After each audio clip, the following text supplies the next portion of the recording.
Hello, this is the Stories Beside channel. I release videos every day for you. Subscribe and click the bell. The rain was hitting the windshield with such fierceness that Franklin involuntarily flinched at each blow. It was so good that it would break the glass. Not a cheerful picture of natural madness was supplemented by the inner tension that had been accumulating for 3 months.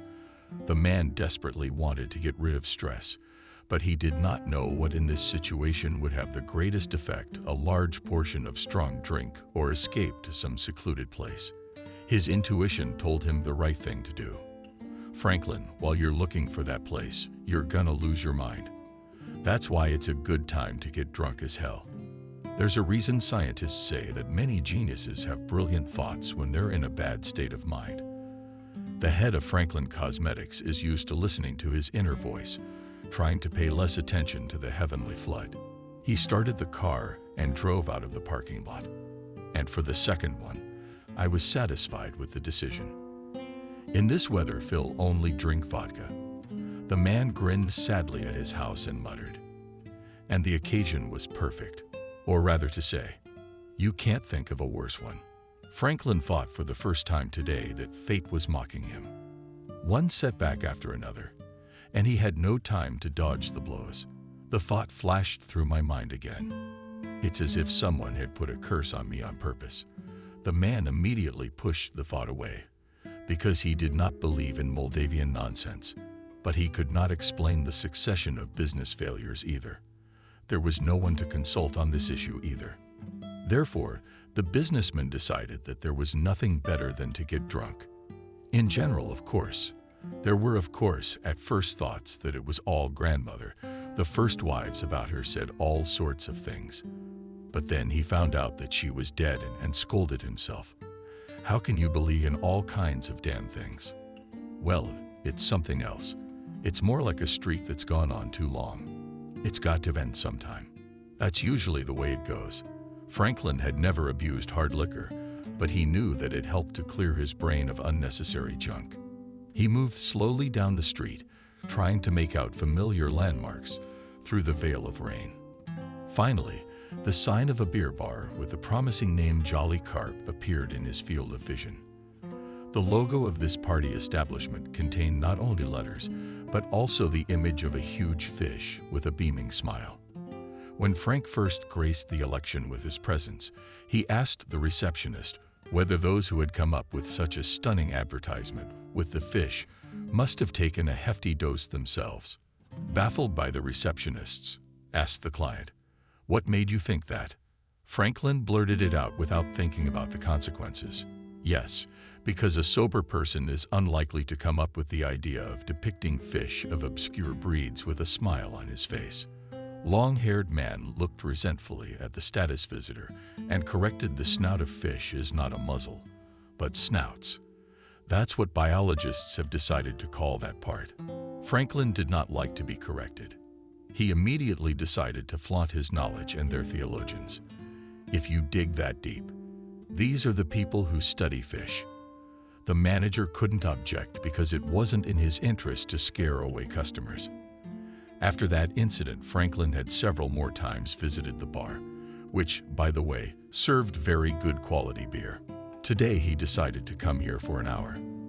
The parking lot was about 100 meters from the bar, and the man had to cover this distance in the pouring rain because he forgot to take an umbrella and his suit was soaked through in less than a minute. Franklin, out of habit, raised his eyes upward to capture his reverence for the owner of the establishment. "Hello to you and your tassel, Mr. Karras." But the always cheerful fish this time greeted him with a sinister smile. Frank, by her own mustache, and quickly averted his gaze. "I definitely need to get very drunk, or I'll bite everyone." He went down the stairs, where he was greeted with a knowing smile by the familiar receptionist. "Mr. Franklin, what an unexpected surprise, Sam." That's what all the visitors called the receptionist. Started fussing over a customer. This customer, of course, was not the best in terms of character, but he always gave good tips. Sam was ready to turn himself inside out for money. Money doesn't smell at all. It doesn't matter how it comes, as long as it's there. And he can smile once in a while. bend a little, Speak a little, in a way that pleases the client. Yes, you're soaked to the skin. Give me your jacket. We'll have it dry in no time. Frank threw off the top of his suit. Thank you, Sam. It's always a pleasure to come in this weather. You feel right at home here. Snatched by the praise, the receptionist withdrew, but reappeared a couple minutes later. He was about to offer the regulars a couple of new items on the menu.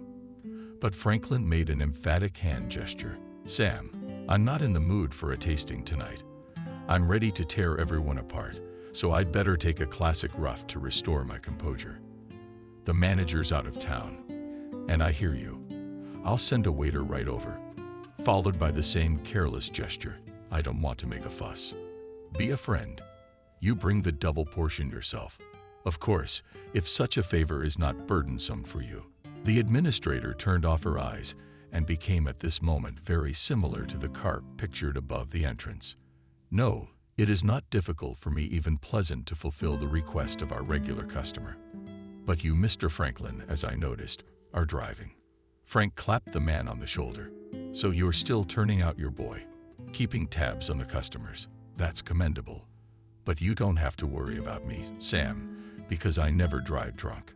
If I'm completely wasted, you can call me a cab. Sam, a full-chested drink up front. Of course, Mr. Franklin, whatever you want. The receptionist disappeared again behind the partition separating the kitchen block from the lounge, and soon returned with a tray on which he majestically gave a glass of almost liter containers. With a solemn look, the maitre d' pronounced our specialty, straight from the fridge, clammed up in his eyes. Franklin took one big sip. It tasted amazing. The receptionist departed with a smile. Franklin took another pithy sip. He sat for a few minutes, covering his eyes and enjoying the pleasant book that was quickly flowing down his body.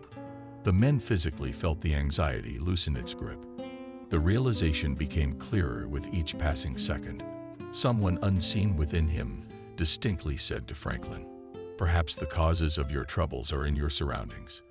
You've forgotten that even the people closest to you can set you up. In the last few years, you've become very self-confident in general, and that's extremely dangerous for business." Franklin concentrated on that inner voice and didn't notice a local man with a hint of baldness approaching his table. Permission. Frank snapped out of a pleasant state of weightlessness and involuntarily looked at the stranger. "Excuse me, what did you say?" The stout man didn't even look embarrassed. "I thought you wouldn't mind if I landed at your table. It's so bad out, and it's dry and quiet in here." Franklin wanted to tell the impertinent man that the room was full of empty tables, but he beat him to it. "I noticed you right away, Mr. Franklin. You sat with such an expression on your face, as if you were sent into space without your consent. And you've decided to become a crewman too." "Not exactly. I didn't just want to give you a little backup." The man accepted a mug of beer from the waiter, then carefully wiped his hands with a napkin. Only then did he properly introduce himself as Ethan the lawyer. Franklin shook the outstretched hand, but did not answer anything. Ethan took this silence as a sign of approval and continued, "Actually, I'm a corporate lawyer, and I could be useful to you." Franklin looked into the smug face of his interlocutor. "How much, Ethan?" and committed his glass and took up his napkin again.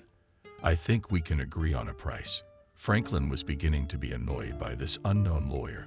"Ethan, tell me honestly, who sent you? You don't think I'm naive enough to believe the fairy tale that you just happened to be in this bar? It's in this kind of bad weather." Ethan nasty, hey. "You should be an investigator, not the CEO of a cosmetics company. You scanned me right through. I can't get away with it now. But you're right. I won't deny that I'm here for a reason. The fact is, your wife Maria asked me to help. I've had time to study your problem, and I want to tell you that." Franklin abruptly cut the lawyer off. "For a handsome fee, I can weave my way out of anything. Ethan, I'm not new in business, and I understand perfectly well that my situation has practically no positive way out." The lawyers got it on the table, but hope dies last. "And if Mr. Ethan, I will not throw away money on a hopeless venture, especially the company is currently stuck on the shoals. But Frank the businessman stood up, making it clear that the conversation was over. If I need your help, I will definitely find you. All the best to you. Franklin passed by, pulled him into a string by the receptionist, forgetting to tip him. The businessman was again overwhelmed with the most negative emotions. Already on the way out, he remembered about his jacket and returned to the hall. Sam silently handed him the items of clothing and received for the obliging money bonus. The maitre d' bowed, and with the practiced movement of a magician, slipped the bill into his pocket. "Mr. Franklin, would you like to call a cab?" Franklin grumbled grudgingly. "No need. I'll get there in my car." Sam said nothing and glanced at the table where the glass was almost full. The cosmetics firm owner's casual companion had also disappeared unnoticed, leaving a few small banknotes on the table. The celestial bacchanalia was gradually decreasing, and only small rains were monotonously pounding on the sidewalk. Franklin's mood continued to sour, and he was no longer trying to restrain himself. When Kevin ran out into the hallway and threw himself on his neck, he released himself from his son's embrace rather roughly. "Kevin, you almost knocked me over. See, Daddy's tired." The 8-year-old grudgingly muttered, "Dad, you need to go to the hospital and have the doctor check you out. You're always angry and tired. I wanted to have a serious talk with you." The man tried to correct his mistake. "Son, we'll definitely talk, but only a little later. Where's Mom?" Kevin waved his hand toward the kitchen without words and lowered his head, which meant an extreme degree of resentment. He wandered into the nursery. The head of the family walked in the direction indicated, and the tension reached the maximum mark. At the moment when Maria said with a smile, "You are so early today, and I'm still with dinner," there was nothing provocative in the woman's tone. But Franklin got angry how nice we say, like a caring bird. "Only your concern for Maria is getting on my nerves. Why did you send that idiot to me?" Tears glistened in the woman's eyes, but her voice didn't waver. "Why did you attack me from the doorstep? Explain things to me like a human being. What happened?" The wife's calmness added another spoonful of oil to the fire of the family scandal. "Don't play the innocent. Why did you send that stupid lawyer to me?" Marina adopted a defensive posture. The noisemaker in her hand looked like a symbol of feminine determination. "If you haven't forgotten, dear, I also work in the company you head, so I have every right to make decisions to save our common child. The man even jumped in the seat of our common." "I heard you. Since when did Franklin Cosmetics become your property?" Such a violent reaction of the woman clearly did not expect. She started gulping for air. "But I'm your wife, so I have the right." Franklin cut her off halfway through. "That doesn't mean anything. I have to tell you that your status gives you absolutely no benefit. You're nothing, and I'm nothing. And I'm the only one who can make decisions. Of course, as a board member, you can make suggestions, but you realize it's a conditional structure because I make the final decision." We took our frustrations out on the wife. Franklin has already calmly said, "And from now on, I'm going to ask you very nicely. Don't poke your nose where you're not wanted." It was said so harshly that Maria could no longer hold back her tears. She cried and shouted, "All right, I won't say another word. But I want to remind you, Franklin, that once, as you believe, your company was saved precisely because of my intervention. Too bad you have such a short memory." Franklin had never seen Maria in such a lost state. Some distant string twitched in his heart, and he approached his wife, trying to embrace her. But the muzzle pushed him away. "Don't touch me. You think only of yourself and your ambition. Don't you care for the rest of us? I've been told how ugly you were to Lucy by your first wife. I was naive, believing only your stories. I thought it was all people talking about you out of jealousy. Now I realize it was you who was the stumbling block." Franklin listened to his wife, but could say nothing against her. Because in her desperate monologue, he heard the answer to the question that had long tormented him. What was the reason for his chronic failures? Meanwhile, the woman continued, but more calmly. "You, Franklin, are used to command. but the responsibility is always shifted to someone else's shoulders. That's what happened when you got involved with the crooks last year, who supplied us with a substandard substance, and the whole batch went bad. In case you've forgotten, that was a multi-million-dollar loss. It would seem that a sensible person should draw conclusions after such a serious mistake. But you jumped into a new adventure. You never think about anyone but yourself. You don't care about the people on the street. If the company goes under the hammer, Frank will clench his fists and growl. I'm sure we'll pay up. We just have to come up with something workable, but unconventional. The woman glared angrily. You sit there and think, and I'll wash my hands of it. In fact, I'm convinced that this time the company will not be able to swim out. Sorry, my dear husband, but I really look at the current situation and see that your firm is going down. Only a miracle can save it. That's the reason I turned to Ethan. But since you don't like my intervention, I haven't lifted a finger. Marina, with her head held high, headed for the exit for a second, stopped at the door, and don't you dare yell at me ever again. Man, heard the wife deliberately loudly called her son and ordered him, Kevin, get ready to go to Grandma's house for a visit. Daddy needs to get some rest and get his nerves in order. Soon the front door slammed, and he was left alone with his unhappy thoughts. Quarrels with his wife had happened before, but in the last year and a half they had become more frequent, which annoyed Franklin greatly. The same situation was in the last years of his previous marriage, so he could not understand what women wanted from him and why they are always dissatisfied with everything. Pondering over this problem, the man made himself an omelet and ate dinner without appetite. He thought that Maria had become too bold and it was time for her to be restrained. And then Lucy, his first wife, came to mind again, because he had decided to do the same procedure with her. But always docile. Women catch his every word. Suddenly, she disagreed. Clearly, Franklin could not forgive her for such an act of defiance. The recollection brought back unpleasant thoughts. Franklin threw the plate into the sink with irritation. He wanted to find solace near the television, but the image of his first wife made it impossible to concentrate on the plot of a thrilling action movie. What the hell is this? I think it's a bad omen. Damn stress. The man again went to the kitchen and poured himself a full shot of vodka. Anxious visions immediately disappeared, and Franklin, to consolidate the effect, poured another half shot of hot liquid spilled over the faithful. And he, as recently in the bar, felt incredible lightness. Folk remedies are better than pills. Franklin said this optimistically and put the mortgage bottle back in the refrigerator. He went back to the television and began clicking the remote control buttons without the same irritation. The booze had weakened his body so much that Franklin didn't notice that he had fallen asleep. All night he dreamed. Lucy.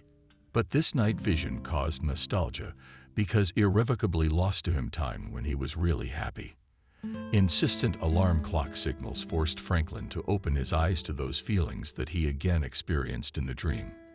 Did not leave the man, and all day long he suddenly irresistibly wanted to talk to his father, and he even intuitively reached for the phone, but immediately pulled his hand away from the device. What is this obsession? I'm definitely not myself. After all, Dad died 3 years ago. Carl was widowed early and raised his only son by himself. He was a renowned scientist in plant genetics. But despite his high status, he preferred simplicity and modesty in everyday life. He also tried to instill in his son an ascetic lifestyle. Franklin, remember that domestic comfort and other excesses make a person addicted. Up to a time, the guy accepted these rules and even tried to imitate his father. But in adolescence, everything changed, and he reminded his father every chance he got. Dad, I do not want to deliberately deprive myself of an interesting life. Small pleasures don't spoil a man. How do you say? They add to his existence, and I don't want to deny myself that. Carl tried to change his son's mind for a while, but then he gave up. He didn't have the time to indoctrinate his little boy with life-tested truths. After all, the elder Franklin combined scientific activity and teaching his favorite subject. The professor was often invited to the educational institutions of neighboring countries to give lectures, and he almost never refused such events. Franklin many times tried to remind his father that such a strenuous rhythm of work is dangerous to his health, to which Carl philosophically answered his son, "My life itself is dangerous, so I see no point in limiting myself, because what is destined to happen cannot be avoided anyway." That's how son and father lived, trying to stay out of each other's way. But everything changed with the arrival of Lucy. At one of his visiting lectures, Carl met a student who amazed him with her broad knowledge of biology. Emotions were bursting out of the professor's soul, as there was no one but his son in the house. He shared his joy with him. "Franklin, I never imagined that our land gives birth to such bright talents. You know, the other day I was giving a lecture at the academy and had the good fortune to meet an amazing girl. Imagine, she had me, a professor, under her belt in every sense of the word." Franklin asked for the sake of propriety, "Who's the girl?" Carl came to life. At first glance, a girl of 1,000. She came from a small district center. Since childhood, she's been interested in floriculture. She entered the biotechnology department at the academy on the dictates of her heart. After graduation, she's going to go into agribusiness. Franklin could not hide his surprise for a girl, of course, an unusual hobby. "But father, you yourself know very well that in youth everyone makes grandiose plans." And then the professor interrupted his son unequal all by himself. "You're lazy. I've already come to terms with it. That girl has a fountain of ideas filling out of her." Amazing ideas. The father's delight was a painful blow to Franklin's ego. The son barely managed to interrupt the flow of his father's eloquence. "Dad, stop. You know how first impressions are often deceptive." The professor waved his hands. "No, son, my gut has never failed me yet. This girl definitely has a business sense. It just needs to be channeled into a fruitful direction. Father, you've intrigued me enough to make me want to meet this new Eliza Doolittle." Carl froze, but his confusion lasted only a few seconds. "You shouldn't say that, Franklin. You're not Henry Higgins to play the aristocrat either." "Dad, I'm sorry. I didn't choose the right example. But I really want to meet this girl. You described her so vividly," the elder Franklin. "I was flattered by the praise and agreed right away. All right, I'll arrange for you to meet her. But Franklin, I'm warning you, no more of that Franklin stuff." Franklin crossed his arms over his chest. "Father, I swear I'll behave like a true gentleman."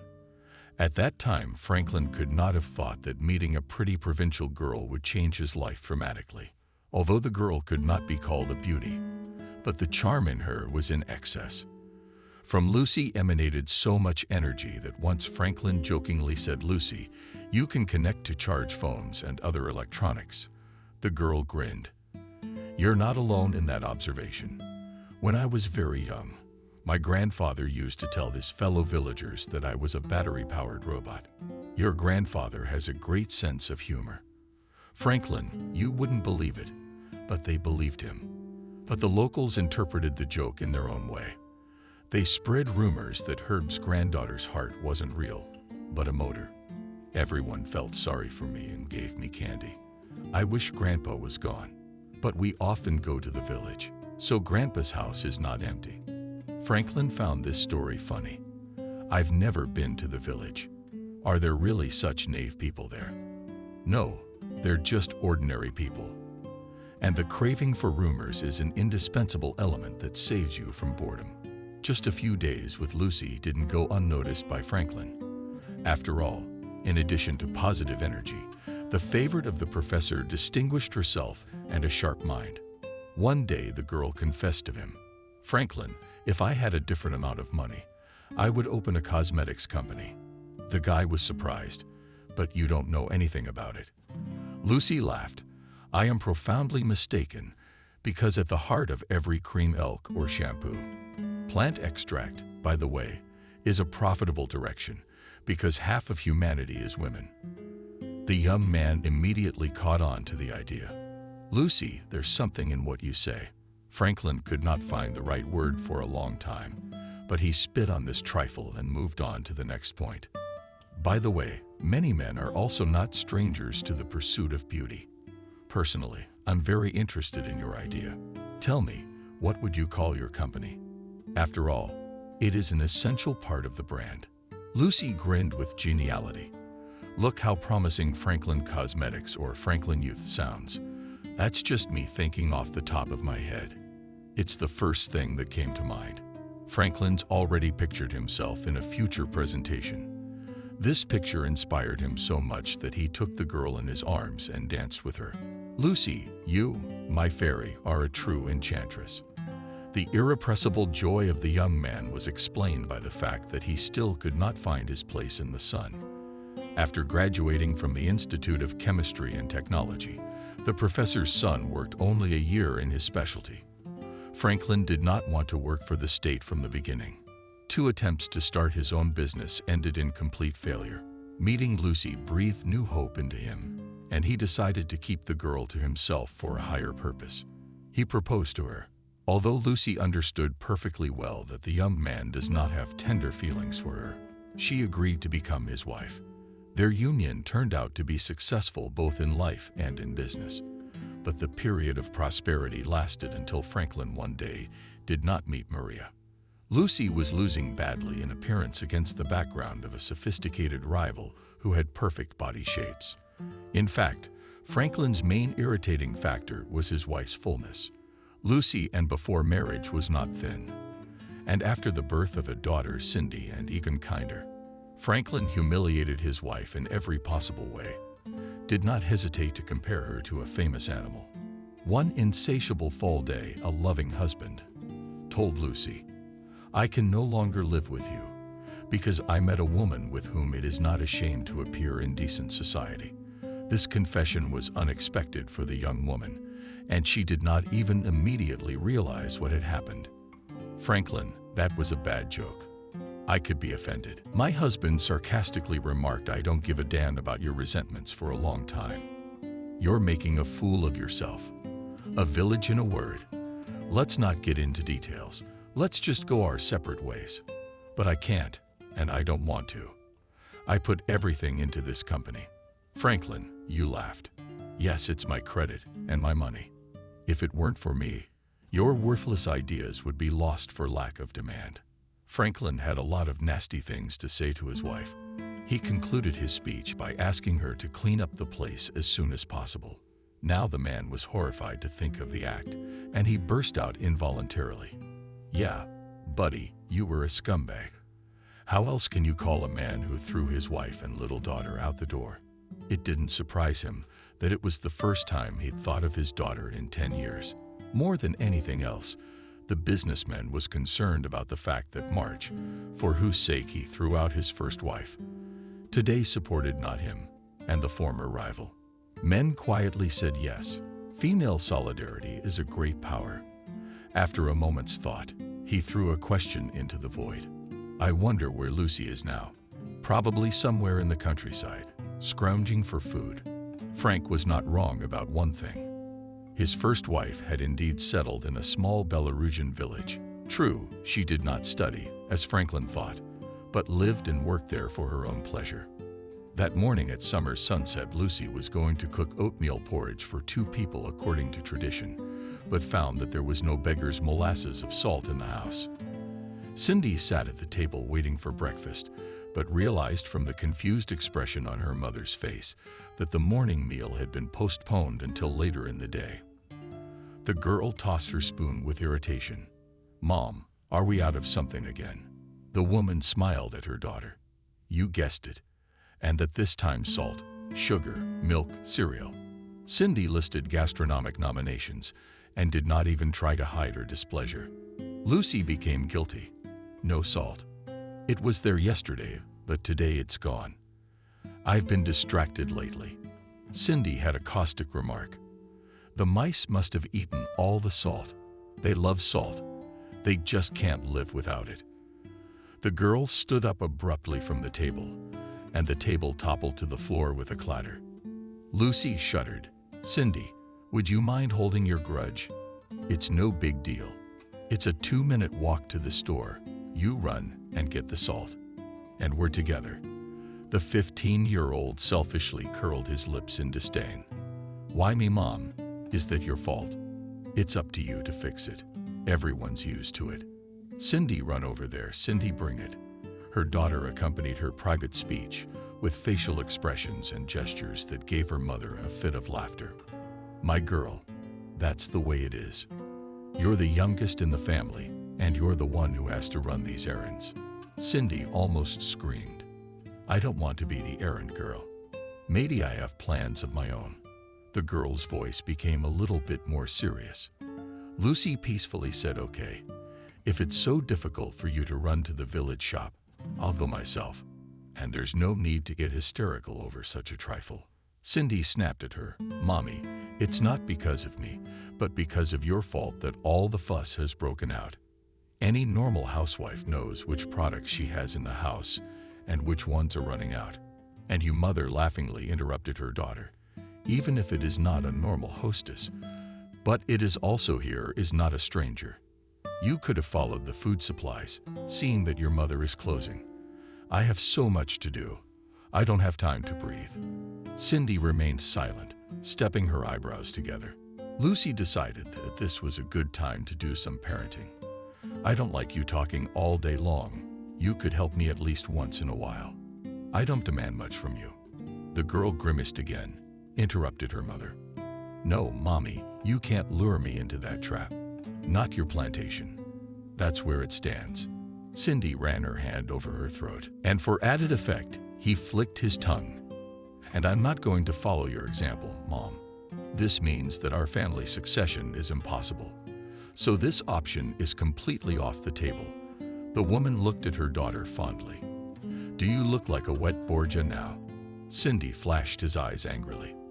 "Thank you for not comparing me to a worm or a frog, but you can say whatever you want, and I still won't change my attitude to your business."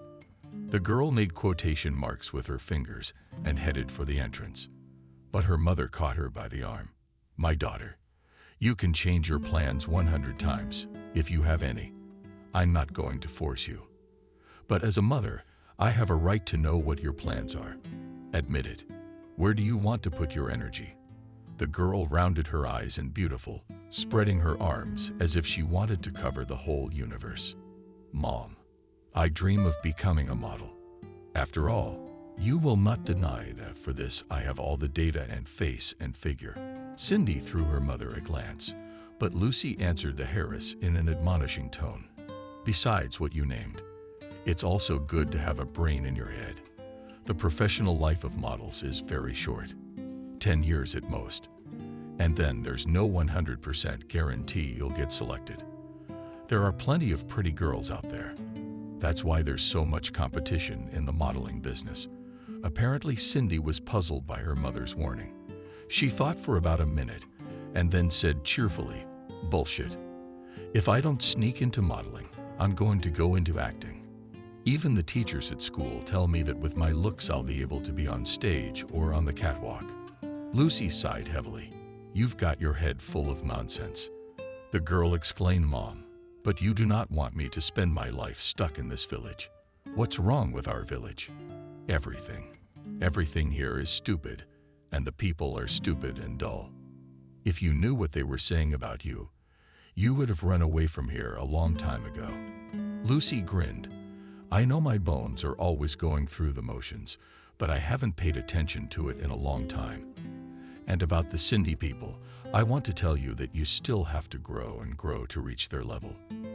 And don't use that kind of language in front of me." A blush broke out on the girl's cheeks, and she breathed heavily. Lucy decided to further exasperate her daughter. "What are you flaring your nostrils like a pack mare? You don't like criticism. Get used to it. You'll meet other things in life." Cindy was all, "Get it, get it, get it, get it, get it, get it. How annoying is that?" And out the door, Lucy put her daughter's overturned table in its place and sank down tiredly on it, all in her father, as powerful and self-assured. The woman very rarely remembered her husband, who had practically kicked her out of the house along with her young daughter. But lately, Cindy had so often demonstrated not the best sides of her character that the comparison of her with her father came off her tongue. Maybe she'll grow out of it. After all, I too was desperate at that age, arguing with my parents and grandfather. And then he settled down. Although my life can hardly serve as an example, and I do not wish my daughter such a fate. This short monologue helped to put my nerves in order. The woman once again, for some reason, looked in the cupboard where the spices were stored. I'll have to go for salt myself. I'll go to the plot after lunch, when the heat dies down a little. Despite the tangible approach of fall, the last days of August were tropical heat. So Lucy added to her modest closet stylish hats with huge brim. She barely glanced in the mirror and half-heartedly characterized her outfit. Of course, a dress and a hat was not a good combination. Yes, for a trip to the village shop, this outfit would do. The woman took her straw bag, with which she always went to the store, and headed in the direction of the outlet. But she had to show up on the main street, and there were only 5 streets in the parade. How did it become noticeably lively in the yards along the main thoroughfare of the village? The first florist noticed grandmother Helen, who swarmed on her plot near the fence. The elderly woman immediately childishly broke her back and ran up to the gate. "Oh, Lucy, I didn't recognize you at first. I wondered what kind of a hottie in a hat was here. And it turns out to be you." Lucy politely said hello to the old woman and continued on her way. But it wasn't so easy to get rid of Grandma Lena. This woman smelled the scent of sensation from a mile away. And now she also galloped after Lucy. "Lucy, where are you running to?" The woman stopped. "Helen, to the store in a hurry." Granny perked up. "Wait, I'll walk you to the corner. I've got something I need to find out. I've been wanting to consult with you for a long time. I haven't had the chance. I'm listening. Don't worry about it. I won't keep you long. I wanted to ask you something. You're the only scientist in the village.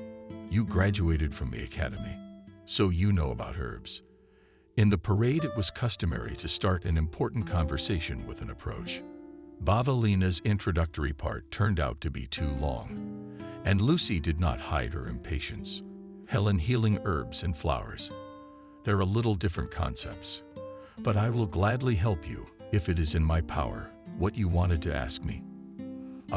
Yes. I'm interested in those ethics that you breed. Tell me, is it true that they help with coughs to get rid of annoying Granny? Farmer said lavender is useful for many diseases, but about this you'd better ask our doctors. I only know that to treat bronchitis take the roots, and they prepare them in a special way. How? Don't you know? Although Lucy knew several recipes for lavender-based remedies, she didn't want to talk to Helen's grandmother anymore. "Helen, I'm not a doctor." The old woman's eyes shot several key lightning bolts in her direction, but Lucy ignored the old woman's displeasure and hurried toward the store, which already showed itself at the end of the street. "Sorry, Helen, I really don't have time." She was being followed. "Look, what a proud farmer she is. How long has it been since Elia was transferred? I remember when you were barefoot in the village with the boys. You must have forgotten how you destroyed the roof of my barn."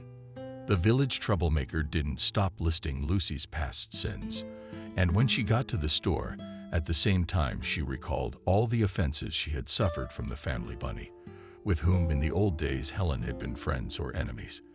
The elderly scandalized woman was so engrossed in her denunciation that she did not immediately notice her waddling towards the store. Stephen was formerly a farm manager, and after his retirement, he decided to take up community work.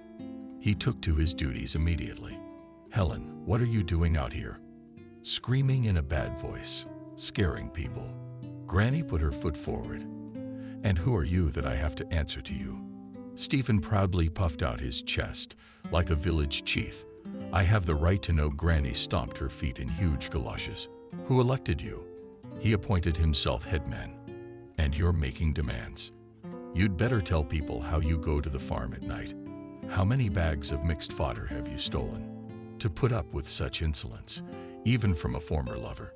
In his mature years, Stephen, often dropped by the lonely milkmaid village headman, could not, despite the literacy, which was the result of an old injury. The man also took the appropriate look and even tried to step on the opponent. Helen, I won't look that you're a woman on crutches.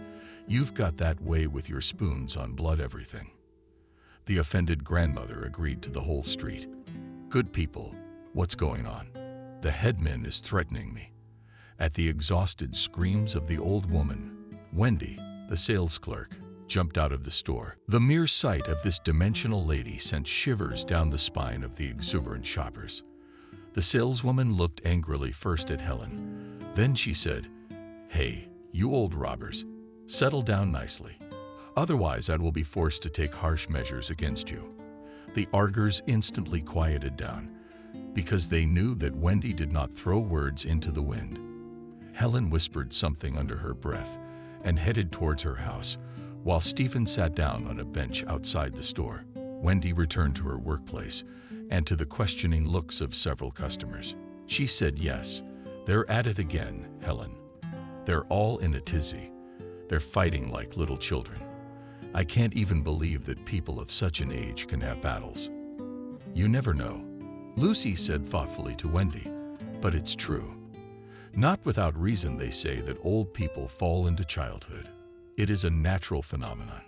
A person is born, grows up, reaches the peak of his development, and then the reverse process begins." The saleswoman pressed her lips together. "You know best. You're a scientist. There's one thing I don't understand. What are you studying in this dump? What the hell do you need a flower plantation for? If I were you, would I have moved closer to the capital or left the USA long ago? You have a lot of money. What's keeping you in our village?" Lucy shrugged her shoulders and smiled stupidly at Wendy. "Surprisingly, that's the second time this morning I've been asked that question. I myself can't figure out what keeps me here. The land, I guess." The woman paid for her purchase and headed for the exit. But on the street, she suddenly remembered that she had forgotten the salt. Wendy looked at the returning customer with understanding and how she had forgotten to buy salt. Lucy looked at the retailer with surprise. "Wendy, can you read minds? With you that not only start guessing thoughts from behind the cuckoo. Soon, we'll have to do telepathy and magic. He'll wake up by tonight and come back here. They're gonna ask for a promissory note, and I'll have to listen to their hangover ravings." The women in line began to express sympathy for Wendy, and Lucy stuffed the packet of salt into her bag and headed home with a sense of accomplishment. To avoid running into Helen's grandmother again, Lucy took a roundabout way back. All the way she thought about Wendy's words, and after a short consideration came to the conclusion that there was a special charm in country life. Perhaps it was this very fact that was the invisible magnet that attracted and would not let go of the heart. "Merlot," Cindy said something to herself as she fiddled with the stove. Lucy asked in surprise, "You're on the run?" Without turning around, she replied cheerfully, "I changed my mind. You could say that your words had an effect on me. I was so ashamed that I immediately decided to correct myself. One more minute, and our book will be ready." Cindy Shorter had a big spoonful of brew in the pot. Lucy walked into the kitchen. "You decided to diet porridge to boil without salt. Why without poison was necessary in product?" "Betty did." "Why did she show up at the end of summer?" The woman's voice trembled. And Cindy was finally distracted from cooking. But the girl forgot about the friend who'd lent her the salt because she was startled by the sight of her mother. She clapped her hands. "Mom, did you dress like that and paraded around the village?" "Yeah. What's wrong with it?" "Well, it's a killer outfit. The dress is in style. Not alone. I used to do it in the field. And a fancy hat. Betty's dad's here too, by the way. I can imagine his eyes would roll if he saw you in that outfit." Lucy shouted with annoyance at her daughter Cindy, "Stop criticizing your mother. Did you also walk around the village dressed in such a way that I am sometimes ashamed of you? How many times have I told you not to wear those shitty pants? You have a closet full of clothes. You could pick something decent, and you shouldn't believe it. Lavender is not a demanding crop, and it feels very comfortable on our soils. With the right technique, you can achieve a profitability of 200%. Andrew was not impressed by these statistics, and he stubbornly said, "I don't believe it." Herbert shouted at his son, "What have you got?" "I don't believe it. I don't believe it. Let the girl try. Maybe she'll do something good.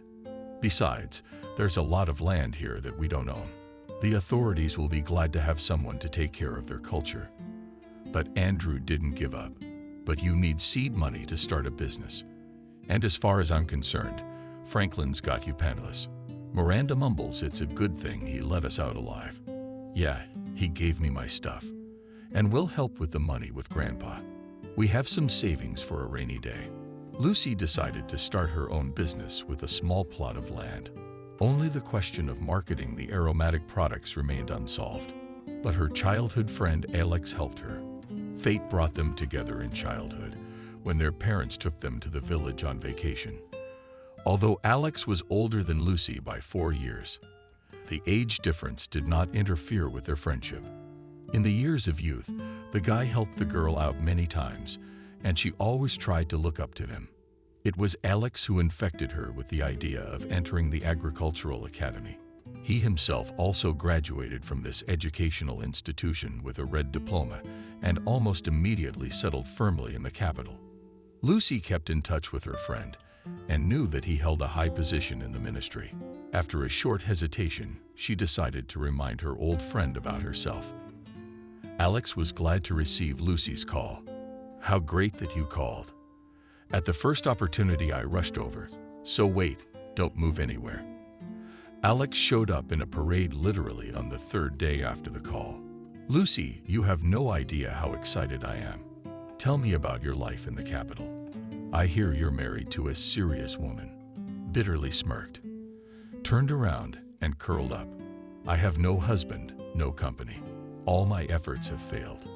You know, Alex, it hurts so much to realize that the person you trusted infinitely just used you." Lucy spoke briefly about her failed family life and noticed that he was looking at her strangely. A hunch struck the woman. "Alex, do you have problems in your family too?" The man looked away. "Sort of, but I try not to dwell on it. Especially now, I don't want to spoil the mood. Better tell me, what are you going to do next?" After hearing about her friend's plans, the man began to actively support her. "Lucy, you are thinking right and have chosen what is now very necessary for enterprising people. We have the best time in our country nowadays, and it is possible to take a loan for business development. And with the marketing of products, we will definitely think of something. Can you trust me to solve this issue?"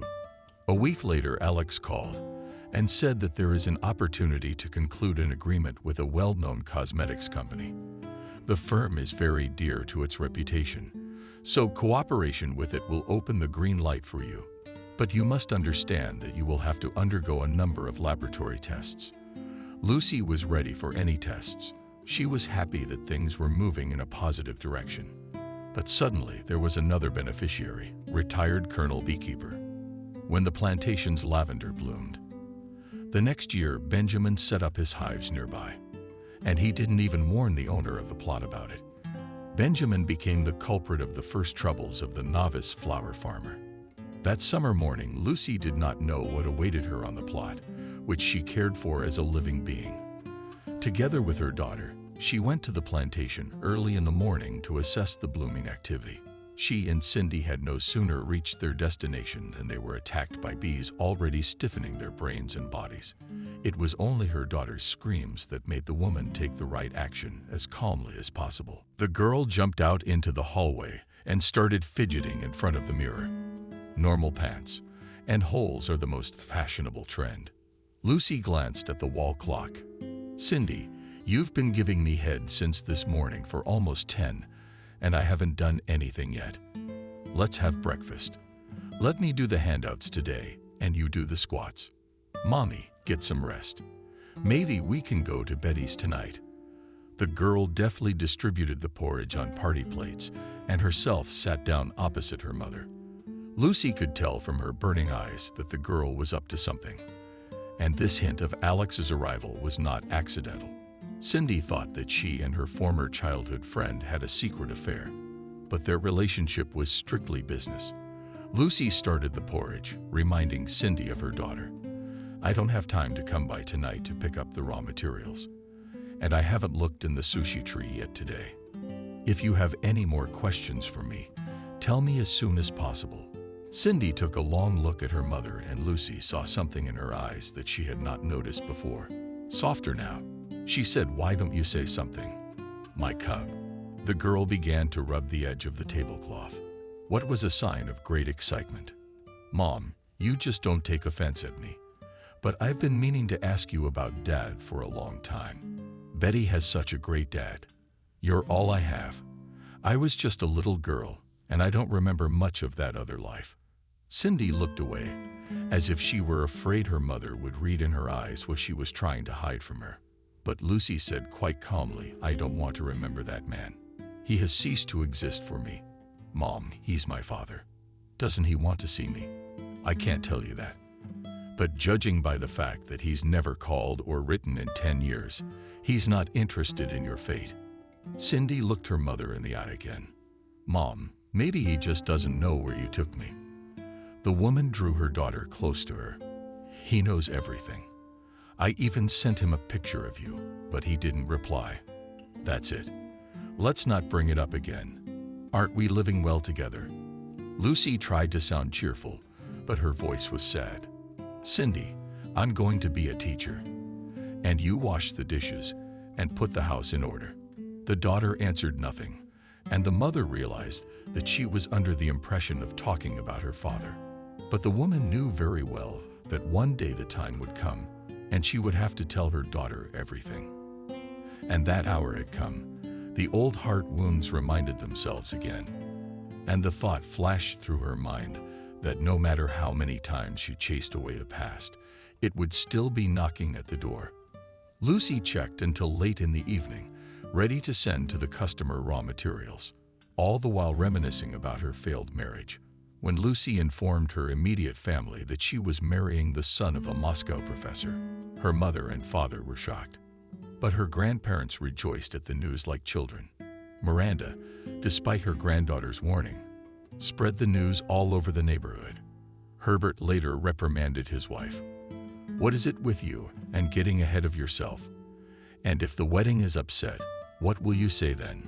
Miranda felt guilty, though. She decided to argue with her husband. "If you keep your mouth shut, then nothing will happen. Got into the habit of predicting things ahead. I'm just not in the habit of jumping to conclusions. You know what they say, don't say shit before you jump. And you, Miranda, you're getting ahead of yourself. Do you know what our tongues are like? And you can't share with anyone here. What's Helen's grandmother?" After a stern reprimand from her husband, Miranda shut her mouth. But it was too late. Her granddaughter's wedding was coming up. The whole neighborhood knew them. When Lucy dropped by the old folks' house for the day, she was harassed by the local women. "Tell me, how did you manage to land a fiancé from the capital? You don't seem to be anything special. How did you get the other neighbors? I was only interested in the material part." "Lucy, he's rich." That wife is in shock. The girl didn't answer such questions because she knew that every word she said would be turned upside down. There was another reason that kept her silent: fear of the evil eye. Such fears. She had been indoctrinated as a child by her grandmother, Miranda, who had worked for many years in the outpatient clinic as a nurse and was well versed in medicine. When the paramedic was absent from the medical station, she advised her fellow villagers on what to take for this or that ailment. Miranda was also well versed in herbal medicine, so her simple recipes usually had the expected effect. The rumor of the woman's clandestine practice reached the paramedic. The paramedic was very indignant and yelled at the woman in front of visitors. "Miranda, I will not have you practicing medicine in my institution. I am obligated to report this egregious incident." But the woman was not intimidated by the medic's threats. "Don't scare me. I could file a complaint against you too. You don't show up for work for days, and people come for help. You should be thanking me that I covered for you." After such disobedience on the part of the nurse, the paramedic decided to find a replacement, but no one would accept such a vacancy. Even the locals refused. For that kind of salary, let him crush his own floors. The confrontation ended with the fact that the paramedic came to house and began to beg her former subordinate, "Miranda, I'm sorry if I offended you unintentionally. Come back to the outpatient clinic, or I'm as handless without you." The woman didn't agree right away. She decided to torture the offender a little. Miranda had to intervene. He yelled at his wife, "Why are you putting a price on yourself? If you want to leave a man, go to work." "He can't. I don't like a lot of things about the office either. But I put up with it because I know there is no one to replace me." Herbert worked in the accounting department for over 40 years. There were only 2 entries in his employment history: hired and retired. Lucy was proud of her elderly relatives and insisted that they attend her wedding. The bride's parents also made their mark at the celebration, but left the day after the wedding. And the old people stayed at the House of Beauty for a whole week. They immediately found a common language with Herbert, who every day arranged for them excursions to Washington. Franklin's father praised his daughter-in-law Lucy, a real miracle. "With her appearance in our apartment became brighter, and I will try to provide her with a job at our institute." Herbert was pleased with the praise of a noble relative, and he added that in our village all women are like that, and they don't burn in fire and don't drown in water. The professor promised, "As soon as I have free time, I will come to visit you." And so it was settled. Lucy was in the clouds, not noticing anything around her, but then her grandfather's voice revealed many flaws. Before leaving home, the old man called his granddaughter aside. "Lucy, here you are, Franklin's soul from the wormhole." The girl laughed. "Grandpa, it's just that you're used to measuring everything by country standards. It's different in the big city." The old man objected. "People are the same everywhere. I can spot a rotten one a mile away. Your Franklin ain't what he wants to be. You be on your guard with him." To appease your grandfather, Lucy promised to watch both of them. Of course, she soon forgot about that promise. She didn't think about her grandfather's fears either, because life in the capital had taken her on a whirlwind of its own. She and Franklin devoted themselves entirely to their common cause. Or rather, Lucy fed day and night over documents and new projects, and her husband pushed her. "Lucy, but try to finish this quickly. We don't have time. You realize there's so much money invested in this case. God forbid we fail. We'll be left with nothing." The young woman accepted the fact that she had to do all the rough work, and Franklin took on the search for partners and the legal part. Even during her pregnancy, Lucy worked at the same intense pace. She often complained to her husband, "Franklin, I can't take it much longer. Sometimes I feel like I'm going to fall down and never get up." The man would reassure his wife, "Lucy, you're strong." Your grandfather bragged to my father. I know Grandpa likes to show off himself and tell tales about his village too. Franklin, but even a strong woman needs rest, especially when she's in a position. After all, the constant tension can have a bad effect on our child. It was only after this powerful argument that Franklin made a small indulgence for his wife. But working to the point of exhaustion had done its evil work. The labor started early and was very difficult. After the birth of her daughter, Lucy turned her full attention to the child, which caused not only resentment, but also anger of her husband. Once Lucy did not hold back and also told Franklin everything she thought about him. "You treat me like a slave. You're just using me, without thinking about my health. I get the impression you don't even care about your daughter." The man was furious. "You should just keep your mouth shut and pray. Such fabulous luck doesn't come to everyone. Living the good life in downtown Washington, D.C., driving a fancy car. You dress in all the latest fashions, and you're not happy. So you're saying I should be jumping around and happy I'm in your service? It turns out that I have earned nothing and am worthless." Franklin laughed, "And in your face. Go to the mirror and look at yourself with your body weight. Maybe you can pull it off. $25. Lucy slapped her husband with a ringing slap. They didn't speak for a week, but Franklin gave in first. "Stop sulking. You pissed me off. I sassed you about your fullness, too. I said it without exaggeration. It's time you started working on your figure. But nothing was working for him.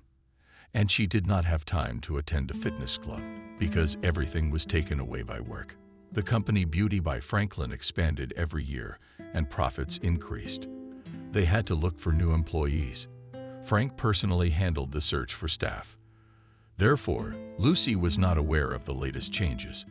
But one day she urgently needed financial documents, and together with her daughter, she went to the main office. What was her surprise when she saw a strange girl at her workplace?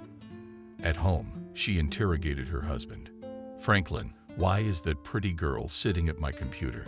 The husband refused at first, but then he said, "To begin with, all office equipment is company property. As for your second comment, I can say that as the head of the company, I have the right to select staff without consulting my wife, EU. And you correctly pointed out that Maria is the name of this girl. It's very pretty. Perhaps I don't need to explain to you that clients and our partners evaluate the company by the appearance of employees, and Maria fully meet the most stringent requirements. They deserve to be the face of our firm." The young woman even took a breath from indignation. "So I'm ruining the image." "Exactly. And I've been asking you to take care of your body for a long time." That sounded insulting to the young woman. She started dieting again.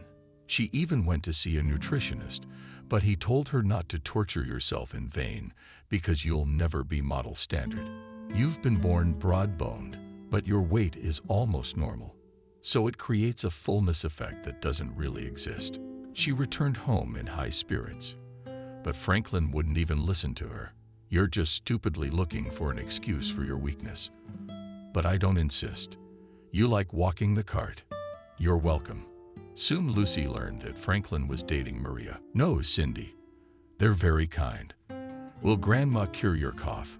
She knows a lot of herbs. She won't give me an injection, I'm afraid." "No, my dear. We'll try to do without radical means of treatment." The girl such an explanation satisfied, and soon she already sweetly advised on the lap of her mother. At night, the traveler boarded the train, which was going through the territory. Herbert went out to get firewood when an unexpected guest showed up at the wicket gate. The unexpected illnesses fell out of the old man's hands. "Lucy, Lord, what are you standing there for? We have tea guests."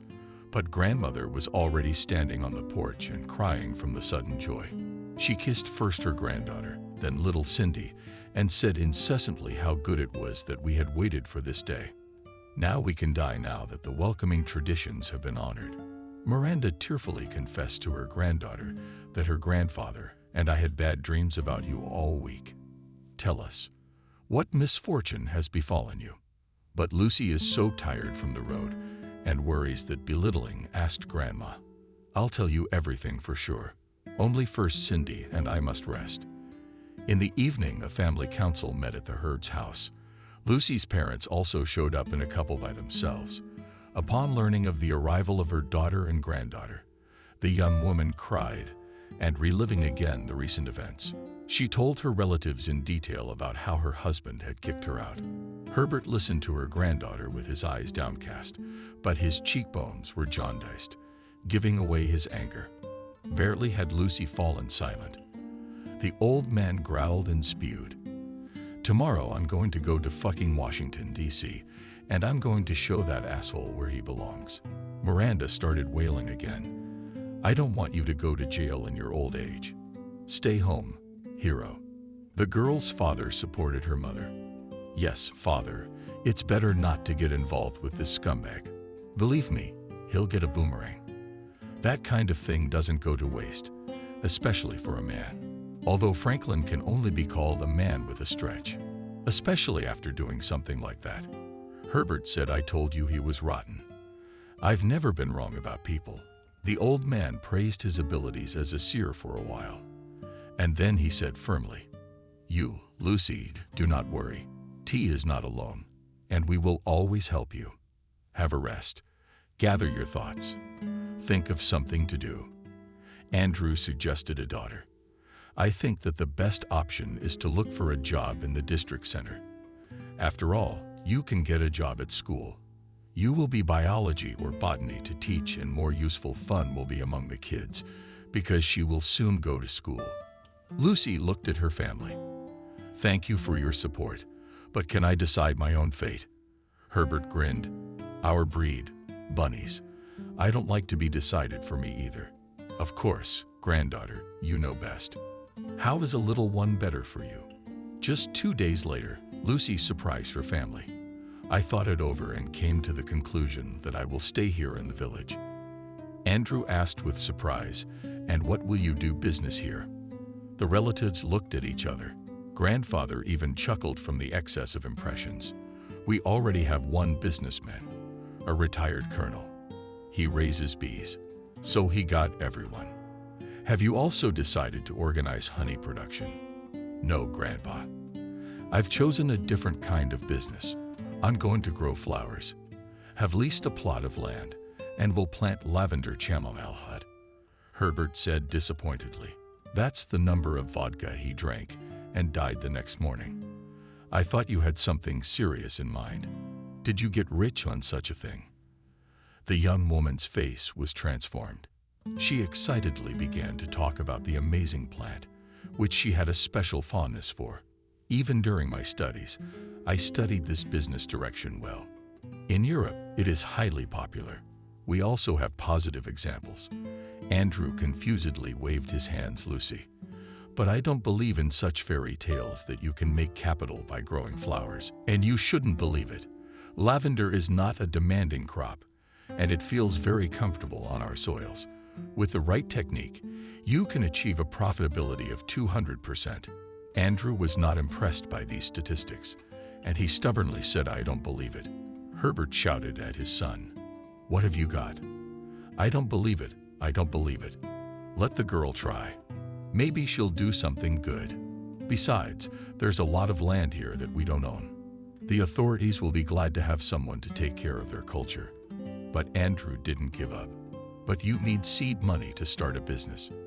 And as far as I'm concerned, Franklin's got you penniless. Miranda mumbles it's a good thing he let us out alive. Yeah, he gave me my stuff. And we'll help with the money with Grandpa. We have some savings for a rainy day. Lucy decided to start her own business with a small plot of land. Only the question of marketing the aromatic products remained unsolved. But her childhood friend Alex helped her.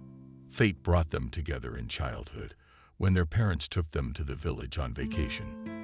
Although Alex was older than Lucy by 4 years, the age difference did not interfere with their friendship. In the years of youth, the guy helped the girl out many times, and she always tried to look up to him. It was Alex who infected her with the idea of entering the agricultural academy. He himself also graduated from this educational institution with a red diploma and almost immediately settled firmly in the capital. Lucy kept in touch with her friend and knew that he held a high position in the ministry.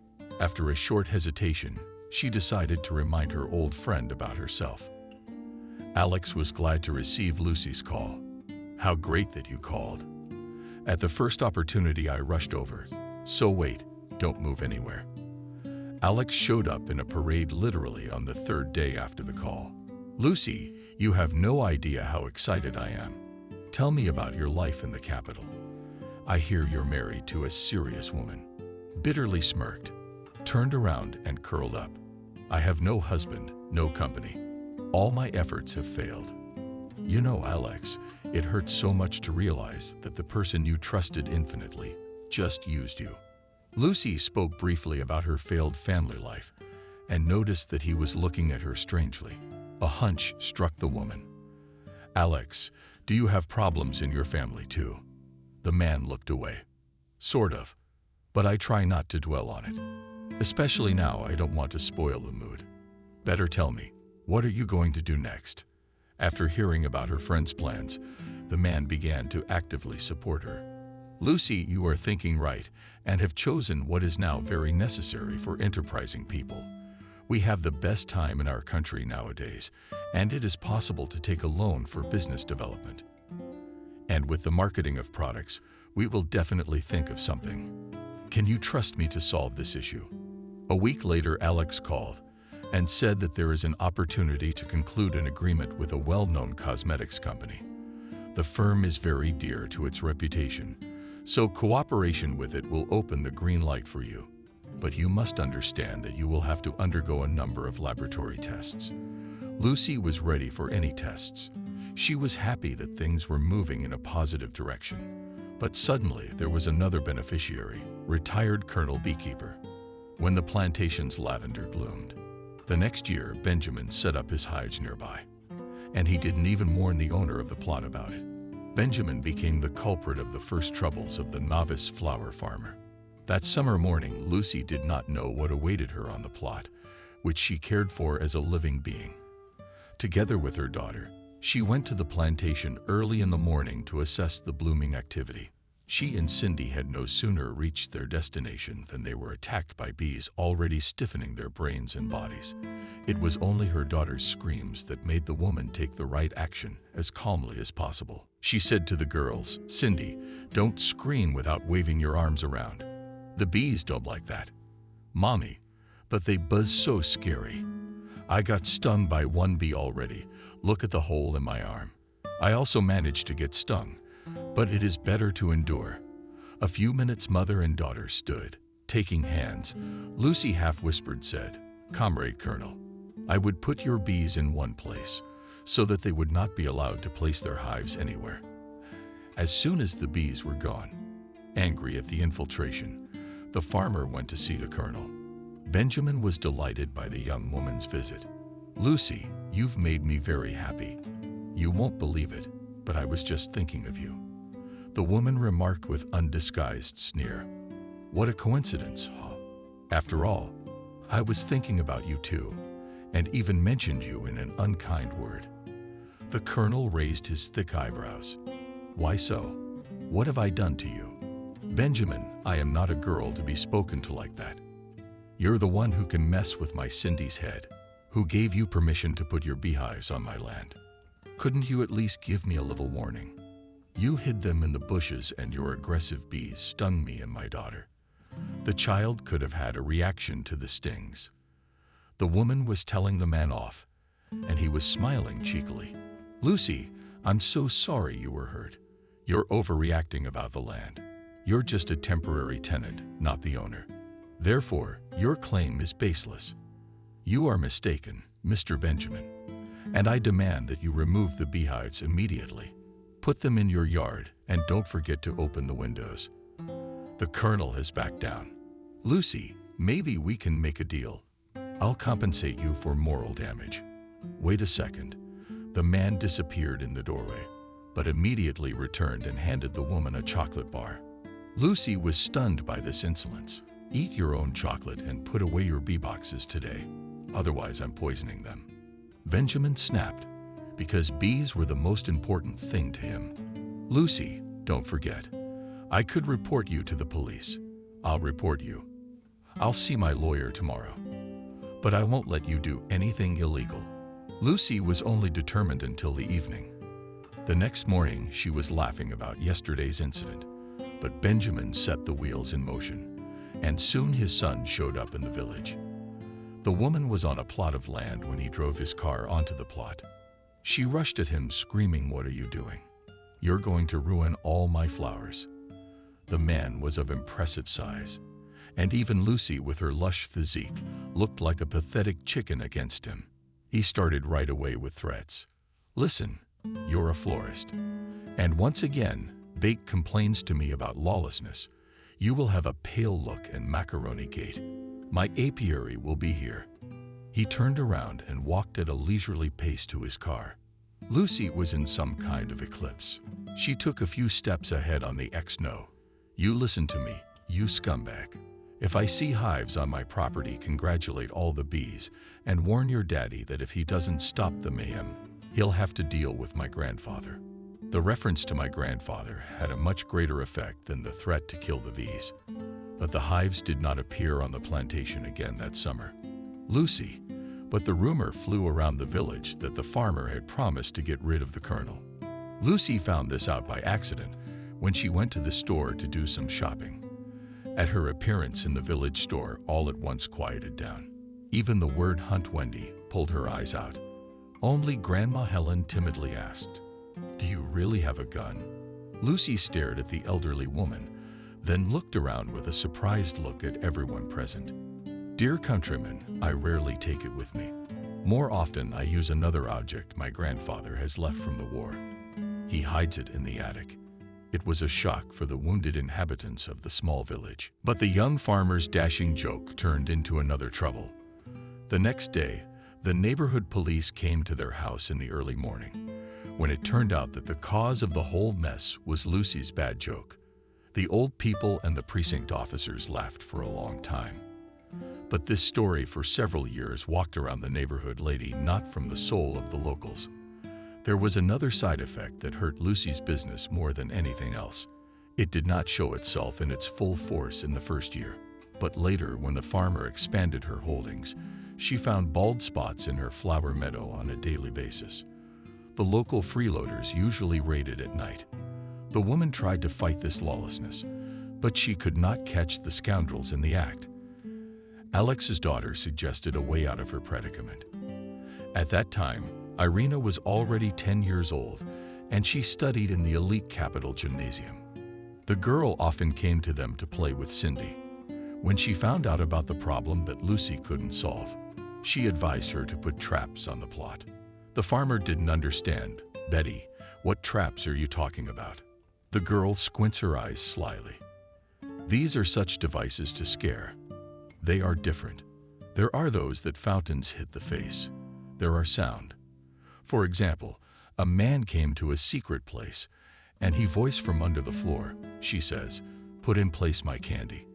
You can put a horror movie in the trap." Repel means with a sound signal farmer. Purchased in the capital, when she went to the presentation of a new line of cosmetics based on Slavic oil. Returning home, the woman installed on the site repellent means of secret. Raiders managed to identify immediately on the first night. Or rather, he himself showed up at the farmer's house to express his indignation to her. Lucy was very surprised to learn that for almost 3 years her possessions had been emptied by the village headman. Well, the elderly plunderer of other people's goods was not embarrassed by the fact that he was engaged in illegal activities. Stephen began to express his indignation to Lucy in raised tones. "I was almost killed by Condratius. Lucy, how can you scare decent people like that?" Decent people Stephen does not climb in other people's gardens. To engage in such an unworthy business at your venerable age is very shameful. The headman said with resentment, "Do you feel sorry for the flowers? Why are they wasting away? I thought it wouldn't cost you anything if I picked some for myself." It turned out that the other villagers also had a craving for other people's goods. That's why Farmer She's plantation was constantly being raided. In order to somehow solve this problem, Lucy offered fellow villagers to buy their favorite flowers from her. She even offered a very reasonable price, but this option did not suit anyone. The headman regretfully said when for free is another matter, and to spend money on nonsense is not enough money. To get rid of Lucy's plunderers, they had to hire a watchman. After the next expansion of the plantation, she also hired 2 women who helped her to collect and dry raw materials. Each year, the profits grew, and the U.S. farmer got her own car. She made major renovations to her grandfather's chorus, and even ran water and sewer to the house. The old people rejoiced. "Thank you, granddaughter, at least before she died. We will live in comfort." Lucy laughingly replied, "You're too early to die. It's time to enjoy life." Grandma was the first to die. Miranda wasn't sick or complaining about her health. She just went to sleep and never woke up. Herbert outlived his spouse by only 2 months. He had a stroke while chopping wood in the yard. The whole village buried the old man. Even the deputy of the village council showed up to say kind words about the man who had served his land faithfully. Alex, as usual, showed up without a warning call. Lucy was always happy to see her old friend and therefore immediately invited the guest to the kitchen. "Did you have dinner?" Orrin interrupted. The man sighed. "From you women cannot hide anything. You see everything. It's a pity that not everyone is as attentive and caring as you are." "I'm not used to complaining. but lately I've been using the catering services more often. Lucy sat down at the table, leaning on her arms, and I thought life didn't roll on a roller for ministry employees. Pardon the tautology. No, you're right. And an ice skating rink is the most appropriate way to define my crisis. All right, you go. You can tell me all about it later. You'll be the first. Alex said, "What's your first course?" "Soup." "And for the second, potatoes with sausages." Two hungry fires lit up in the man's eyes. "Let's have both." "Lucy, you have no idea how much I missed simple home-cooked food." It was evident by the appetite with which Alex emptied the plates. "Lucy, did you just save me from starvation?" "No, of course not. I could have dined at my old folks' place, but it's unlikely I would have reached them alive. It's good to have a loyal friend who is willing to share a crust of bread." The woman was still looking at him carefully. "Alex, you've got a lot on your heart. I can see it in your eyes. You and observant. However, you've always been like that. If you want to tell me, it'll make me feel better. Basically, I came to see you on a completely different matter. But to make a long story short, I'm really in a lot of trouble in my family. You could even say it's a disaster. Although, on the other hand, it's a common thing. My wife left me, found someone else." Did the man lock his hands together to cope with the excitement? "No, I didn't say that right. We had a bad life from the start." Vanessa said I didn't live up to her expectations. Lucy was stunned. "Oh my God. I didn't think ministerial officials would have problems like that. Ministers are human beings too. They marry and divorce like ordinary citizens. My wife and I have been divorced for 5 years, after I caught her with a very cool dude. But we decided to keep it quiet. Slowly, we moved out to different apartments. My daughter stayed with me, and my wife didn't mind this division of responsibilities. But now she's suddenly awakened a maternal feeling, and she wants to take Betty away through the court. But if I'm not mistaken, your girls are 13. They'll be 14 soon. She doesn't want to move in with her mother because there's another uncle living there. And honestly, I mean, hand on heart, we are so used to living together. No one drops on your brain. No one demands anything. Alex, I think you're worried for nothing. If the girl wants to stay with her father, no one can force her to live with her mother. That's right. But trying to prove anything to my wife is useless. She's stubborn. In your face. Anyway, Betty and I are getting on her nerves, stalking us. Even tried to force my daughter away. So I brought her here." The man looked her in the eye with a pleading look. "Lucy, would you do me the old-fashioned favor of watching my kid? I won't be in debt." "Alex, don't be silly." "Sure, I'll help you and the girls will have more fun together. Only with school. What to do? I take my star to the neighborhood every day. We don't have any elite high schools here. I don't know. Believe me, we don't need to show off right now. We need to get through this crisis. Vanessa and her husband are going to Germany for permanent residence, and she's persuading her daughter. And I already imagine in advance what it will be like in a foreign country, Alex." I said I agree. "You don't have to persuade me." Alex left, and the next day Betty moved in with them. Lucy thought that the girl would live with her relatives, but the girlfriends decided to unite under one roof. Cindy took her mother aside with a conspiratorial look. "Mom, aren't you angry that we're being uninvited?" The woman sighed. Would it make a difference? The daughter started hanging around her mother. "Mom and Betty will help you, honestly. We've already decided we're going to take over the cleaning, and Betty can cook. If you let us, we can pick flowers and dry them." Lucy jokingly swung a towel at her daughter. "Get out of here, you little bitch." But to her surprise, Lucy soon came to the conclusion that Irina's presence has a positive effect on her daughter. In the relationship of the girls appeared even competitive moment. They grabbed with excitement for any work, and each tried to outdo the rival. More and more often the woman began to think that it would be nice to have 2 daughters, but she has long forbidden herself to dream of personal female happiness, and when Alex visited them, the woman behaved deliberately strict. Cindy once spoke out about it. "Mom, you're funny to look at. You're trying to be such a snow queen, but you're not very good at it. If I were you, I'd take care of Dad, and you'd be fine, and Betty, and I would move to the capital." Mother was indignant. "You've already planned everything without my consent, and I don't want to go anywhere. You can leave your mom's plantation to someone else. That's what real businessmen do.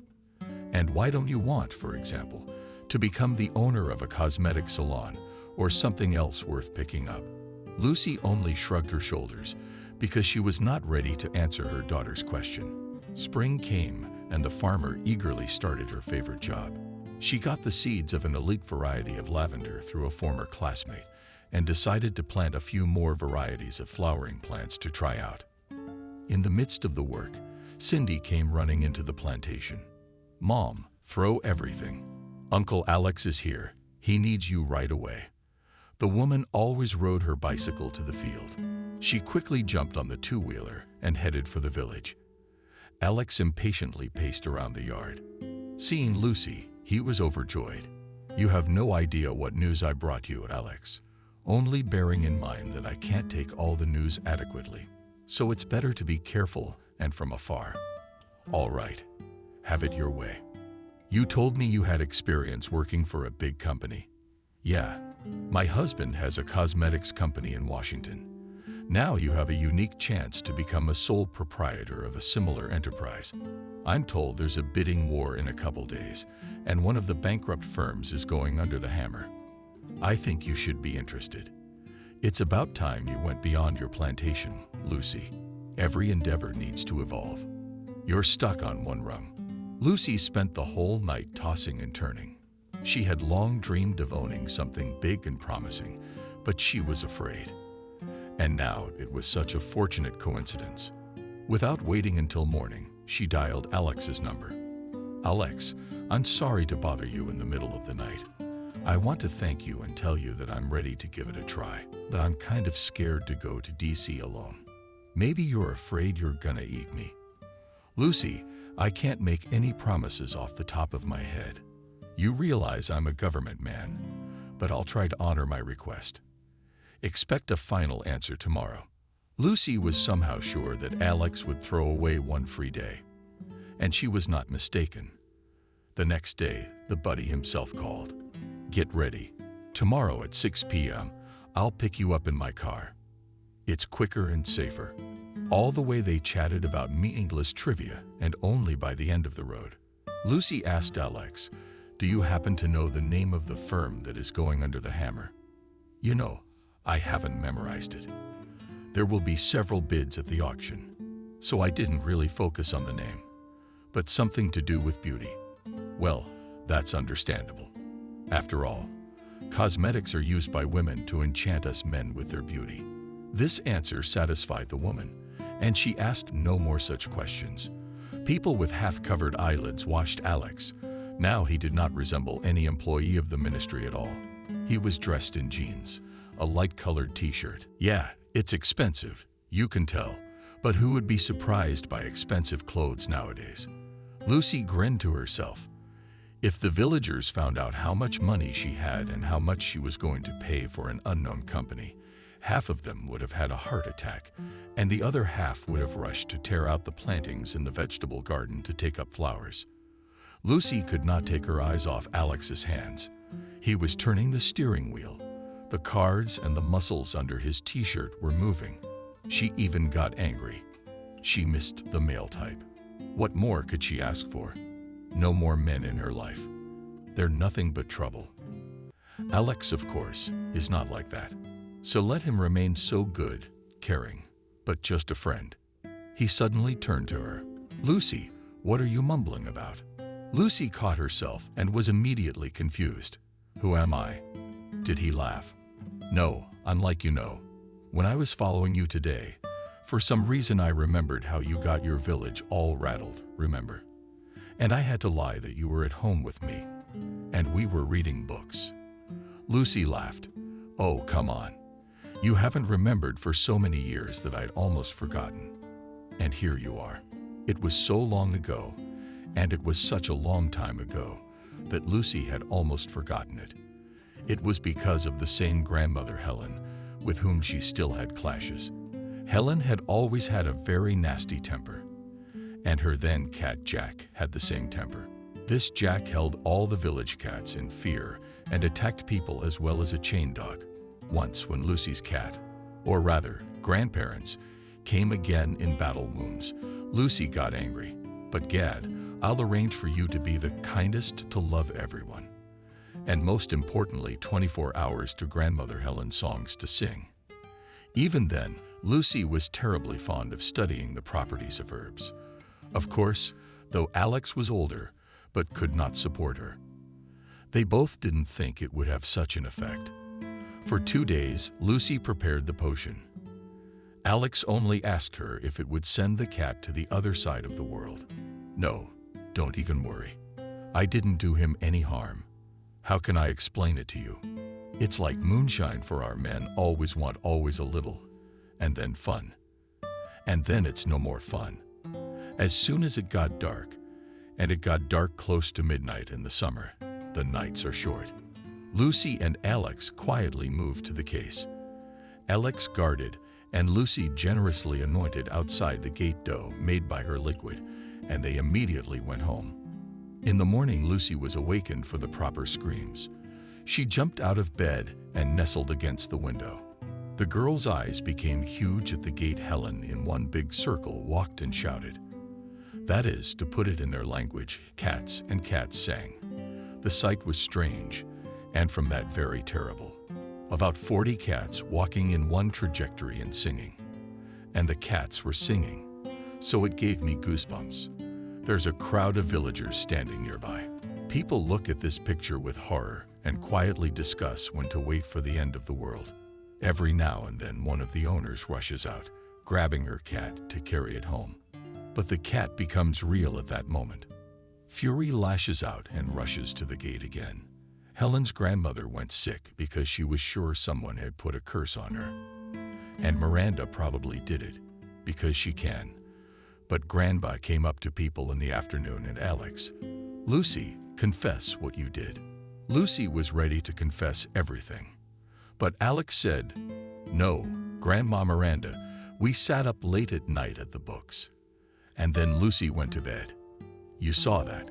It was the one and only time Lucy had ever fooled Grandma. The courtroom where the estate was being adjudicated was not crowded. Lucy and her companion wanted to take the empty seats, and at that moment someone called out to her, Lucy, what are you doing here? She turned around and turned pale. In front of her stood her ex-husband, but in this man there was nothing left of the self-righteous and arrogant egoist who almost broke her life. Alex watched the meeting of former spouses and did not know how to get out of his ticklish position. To relieve the tension, he reminded that it was time to take their seats, but Franklin couldn't budge. Lucy, you can rejoice, and I am a total bust. There will be a historic event in this room today. My firm, to which I have devoted half my life, will be sold for next to nothing. The man spoke with desperation and loudly, attracting the attention of those present. Lucy felt out of place. More than anything, she wanted to run away from this place. But Alex held her hand. You want me to show sympathy now? You know, I don't have any. You don't. Of course you do. You would have wanted a piece of it, too, and you didn't get it. Lucy suddenly realized how pathetic Franklin looked, like he wanted to get as much sleep as possible. Franklin, everything I need in life, I have. He looked at her with interest and only now noticed that his ex-wife looked pretty good. He could tell the difference between cheap clothes and good expensive ones, and the hair was styled to cut his wife's hair. Did they open a barbershop in that remote village? Franklin shifted his gaze to her companion. There was something familiar about him. I'd seen him somewhere before, but Franklin wasn't interested in him now. So you're saying you're having a great life, but Lucy picked up on it. But how is that possible when you threw me out on the street? Is that what you were going to ask? Franklin staggered back. He hadn't expected Lucy to say it so laudably and directly. But why would she? It was just the way things were. Franklin suddenly thought that, If he put his hand on his heart, Lucy's merit in their venture was, of course, enormous. The next thought made him remember. Lucy had loved him so much, and what if he were to make a quick castling change from Maria to Lucy? She'd pull like a real horse. She'd be able to think of something anyway. These thoughts so took possession of Franklin that he even missed the moment when he was demanded into the hall. He went to his seat and suddenly saw Maria in the hall and frowned. What had she come here for? And almost immediately heard that Maria had filed for divorce, and since she had worked for this company for many years, she was demanding financial compensation as a wife. So the wording was something like this: she worked for the good, and Franklin ruined everything by his unfortunate actions, and she and her son suffered. That seems like a lot of nonsense, except that for Franklin the nonsense was being discussed in all seriousness. He tried to spin his wife with a look, but she wouldn't even look at him. It turns out that if he got something out of the sale of the company, if he got anything out of the debts, it was from Maria. Franklin shifted his gaze to Lucy. That was it. Didn't have time to ask what she was doing here. Starting to complain about her failures, of course. And she's probably filing for some kind of compensation. After all, she did have a daughter with him. That's despicable, but he'll fight for every penny. The woman in the suit read out his debts at length. Franklin frowns angrily. He noticed that Lucy was taking notes and discussing something with a companion. He wonders why she's here, why she's rewriting his debts. There are two solutions to the problem. Firms completely disband all equipment, raw materials, and finished products are sold, and the proceeds go to pay off debts, or the firm is sold in its entirety, with the obligation to pay off all debts. Franklin was sure that the first option would be accepted. Then there would be enough not only for the debts, but also a little left for himself. By the way, it was Lucy who once insisted on buying high-quality, expensive equipment. She said that only such equipment could produce quality products. Even now, this equipment cost a lot of money. When Lucy raised her hand, Franklin looked at her with interest. Now everything would become clear. What he heard gave him a real shock. She is going to buy his firm, and with full repayment of debts at once. No, that can't be true. It's crazy. Where would she get that kind of money? He even stood up out of worry. He saw the way Maria was looking at him. Yeah, to hell with Marta. After the meeting, Franklin caught up with Lucy. I see you're settling in quite nicely. He cast a quick glance at Alex. Is there anyone who even keeps cows? Alex turned around in a second and smashed his fist into Franklin's nose. Then he took Lucy under his arm, and they went out to Franklin. Maria came up. You saw it. You saw it. Will you testify in court? Yes, of course I will. I saw you clinging to the chair. Maria left. Didn't even help him up. Franklin got up on his own and hurried away under the stares of those present. Cindy opened the gate and froze. Oh, when did you get back? And what is it that we smell so good? Alex's head appeared behind her. If I'm not mistaken, it's Dad's signature barbecue, and it is made on exceptional occasions. Alex laughed. You are like two purebred sheepdogs. You picked up the trail and followed the smell. The girls entered the courtyard. The table was almost set in the gazebo. They did not understand anything at all. From the house looked out Lucy at the broth and came. Come to my aid. The girls went into the house, not understanding anything. Ma, why don't you tell me what the big deal is? Betty slapped herself on the forehead. I think I know. Cindy looked at her suspiciously. Spit it out. Look, but it adds up. They went to town, then came back and set the table. They must have applied. Cindy shifted her suspicious gaze to her mother. Madam, we guessed right. Lucy blushed. Well, of course not. What kind of nonsense is going through your head? Take your plates and go outside. The girls ran off laughing, and Lucy took a breath. What had gotten her so worked up? Their assumption. That's ridiculous. She and Alex are good friends. And that's it. Guys, enough talking. Everybody get to the table. Meat can't wait to be eaten hot. Everybody laughingly sat down in the gazebo, and Lucy raised her glass. What can I say now? I mean, it's gonna be short. And then, if you, Cindy, want to hear the details, I'll answer all your questions. Today I bought the firm I once founded. But then Franklin, my ex-husband, decided he should own it. The firm is in terrible shape. It's broke, but it has a brand, which is now shaken. There's equipment, production. I want to raise a glass to the fact that it will prosper again soon. Cindy and Betty, who had been listening with their mouths open to what Lucy was saying, drank their juice machiniatically. And Cindy finally exhaled. The truth about what? The truth, daughter. But it's also true that we're going to have to travel back and forth. And I honestly don't know how to deal with it yet. Cindy looked up at her mother. What's the name of the firm? It's a pretty good sounding name. Franklin Beauty. But I think we should rename it. We don't want someone else's laurels, even though they're not there anymore. Cindy was under some stress. She hardly spoke at all. And when the guests had left and she and her mother had put away all the dishes, her daughter sat down in front of her. Mom, it seems to me that you are now quite old enough to know everything that happened with you and your father. Lucy sighed, sat down across from her and said, I guess you're right. I'm going to tell you everything now. Just don't think I want to deliberately smear my father. Whatever he was, he's your father. I always wanted you two to communicate. But alas and Franklin was up all night. He was thinking.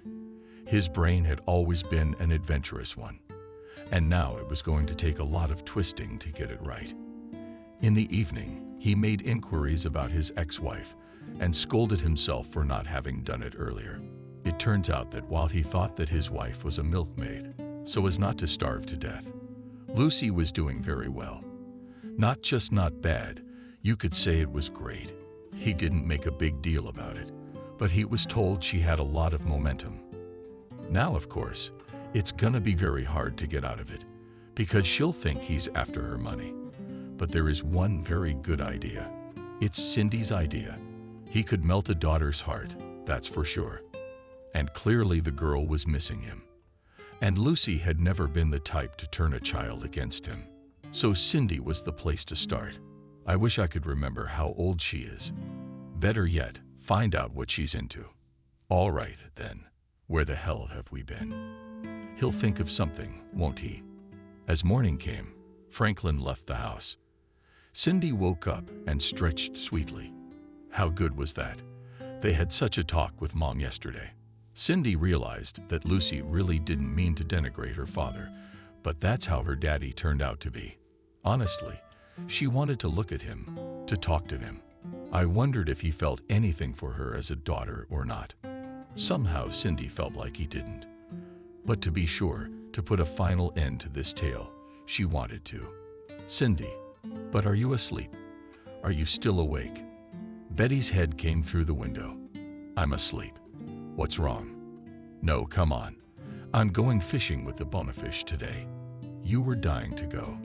Cindy jumped out of bed, with Bones. How could she forget that? Yeah, Martin's the hottest guy in school. All the girls are chasing him. And he invited her to go fishing. All they had to do was figure out who he was more interested in, her or Betty. Cindy was determined if it was Betty, she'd step right into the shadows, out of the way of her friends. Betty decided the same. Although, to be honest, she didn't like Martin at all.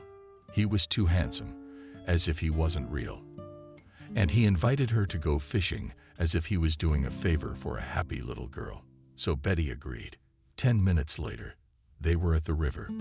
Damn, I forgot to leave my mom a note. Betty looked at Martin. We won't be long. He nodded in agreement. Surprisingly, Martin talked. He didn't sit there with a strange look, as he usually did at school. He turned out to be a very cheerful, simple guy. Betty and Cindy, they'd long since forgotten about fishing. They were laughing, holding their stomachs, and Martin was making up new stories. We were very interested. Martin looked at them with regret. Let's sit by the river in the evening. Polly smiled. Let's. Betty wanted to refuse, but Cindy gave her a look that said there was nothing left to do. How could I say yes? Cindy, the girls, and Martin turned around. There was a man standing not far from them and looking at Cindy with a kind of pleading look. At me, she was a little confused. She'd never seen him before. And then her mind began to clear. You, Frank? No, wrong. I'm your daddy. Martin and Betty looked at Cindy in amazement, and she immediately calmed down. No, that's where you're wrong. Daddy's usually around children, and you're around me. I don't remember that. Franklin got a little off track and decided to get right to the main part.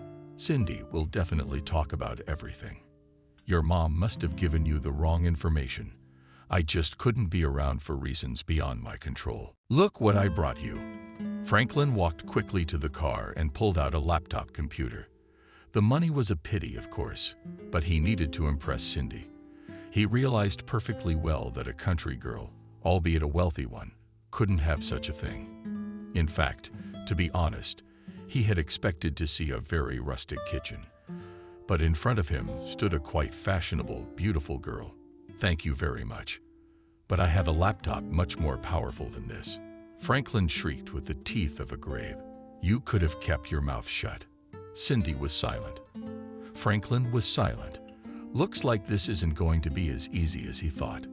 He finally got it out of his system. But how do you live, my daughter? Cindy sighed. I guess I'll have to go through this ordeal to the end. Okay, Martin and Betty nodded their heads in agreement for now. Of course, she would have to talk to her daddy, whom she hadn't seen in so many years. Franklin left the car by the river, and she and Cindy walked toward the houses. As luck would have it, they ran into Helen's grandmother. She stopped and gave them an attentive look. She thought for a long time what kind of a man she had already seen and finally remembered grandmother, and Helen picked up everything, rushed to the place where Lucy had Cindy, and she is there and knows nothing. Lucy pulled herself away from the papers. Now her head was busy with how to make everything enough for the customers and for her own firm. It would be very profitable. Seeing her grandmother, Helen wrinkled her nose and walked towards her. But what's wrong, Helen? You're here while you're in your nerves. Elkin's daddy's here. He's already taken her somewhere. Oh, lucky girl. And you wouldn't know it. Lucy's heart almost stopped. She knew very well how beautifully Franklin could sing his speeches. They could confuse anyone. You're not confused, Helen, are you? No, my memory's still good. Lucy didn't say another word. She jumped on her bike and rode off into the village. I came home like a fury, ready to tear Franklin apart right now. Cindy was lying on the bed reading a book. Lucy took a breath. Where's Daddy? I sent him home. For some reason, he thought we were very happy to have him back. Mom, what's wrong with you? Why are you so pale?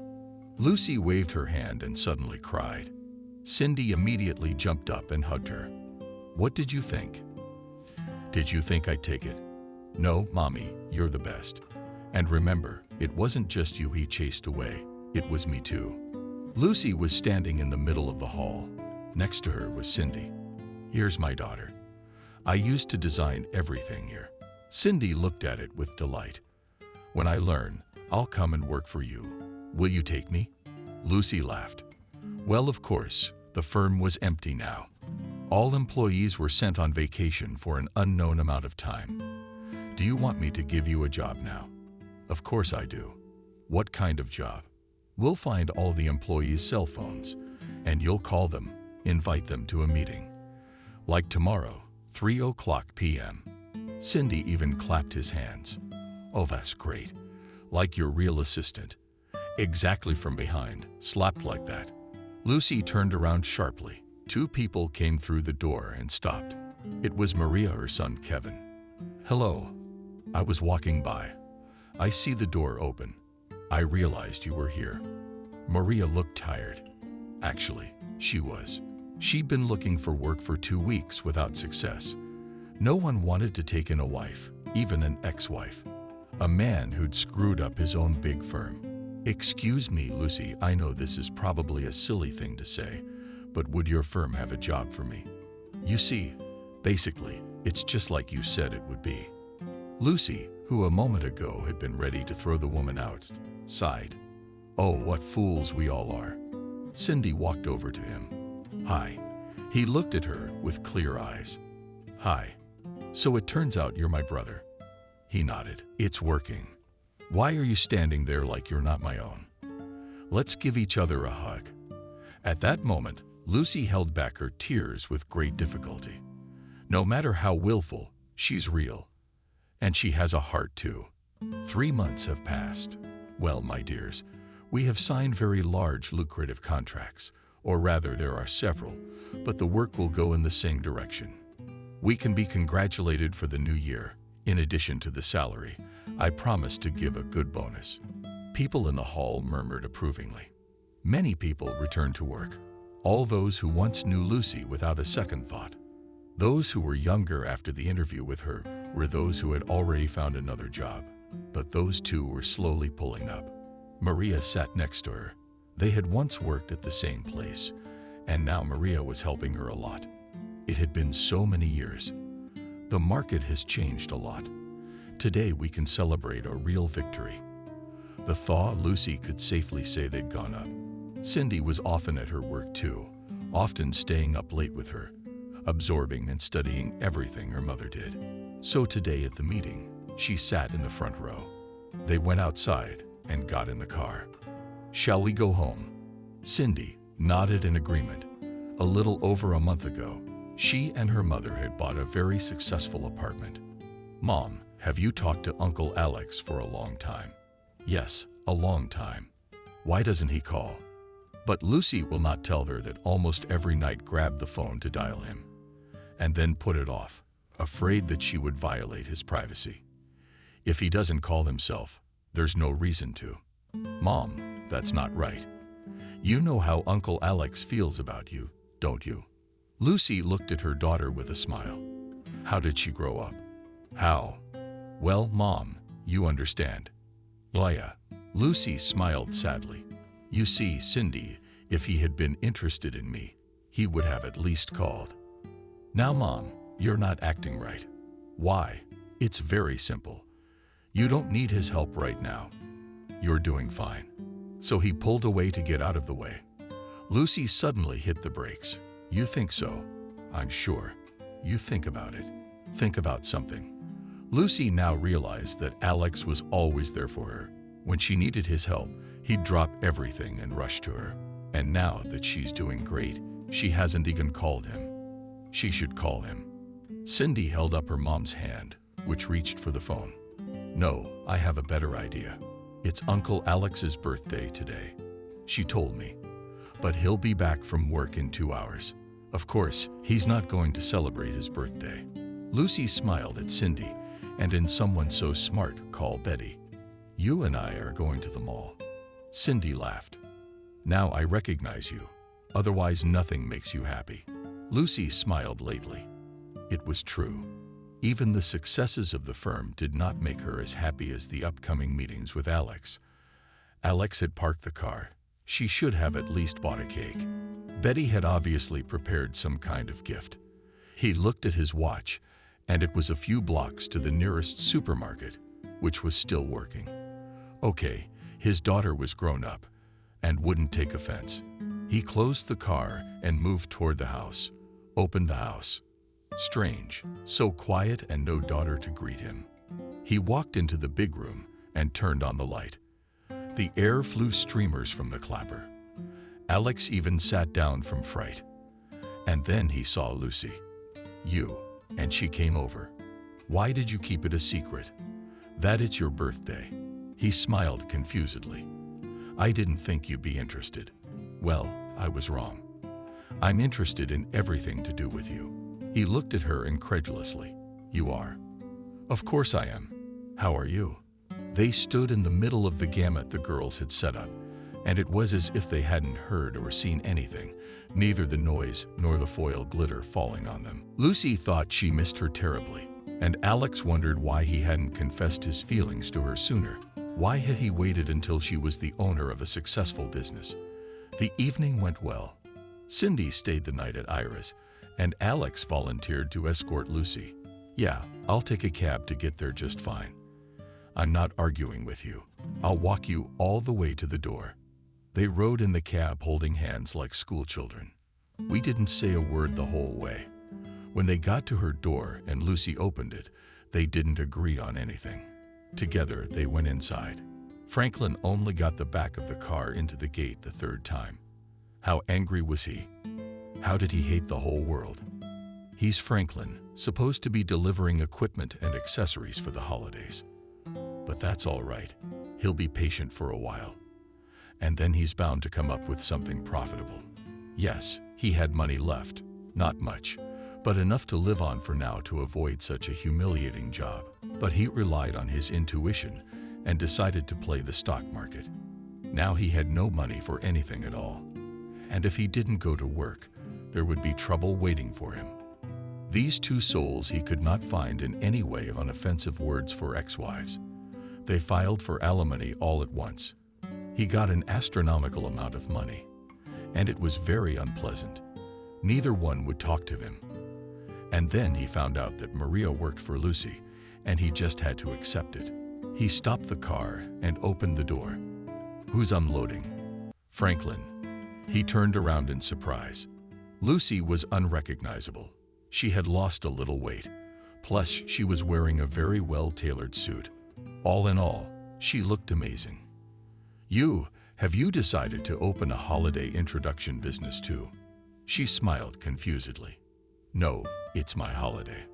And it's here to prepare properly for the wedding, for my wedding. No movers, by the way. It should be in your contract. She went to the man who was hurrying towards her along the path. Franklin immediately recognized the man who had accompanied her to the courthouse. Then came the realization of how he knew him. Sure enough, it was the man from the ministry. He had crossed paths with him a couple of times when he was still on the horse. Franklin kicked the door with all his might. What on earth was this? Why? Why? A single word boomeranged in his head. Pain shot through his leg, and he almost screamed, but there was nothing to do. He got the hell out of there and started unloading the car. Mom, can I invite Martin to your wedding? Lucy pretended to try to figure out who Martin was. Mom, you know him very well. You're serious with him. Cindy blushed.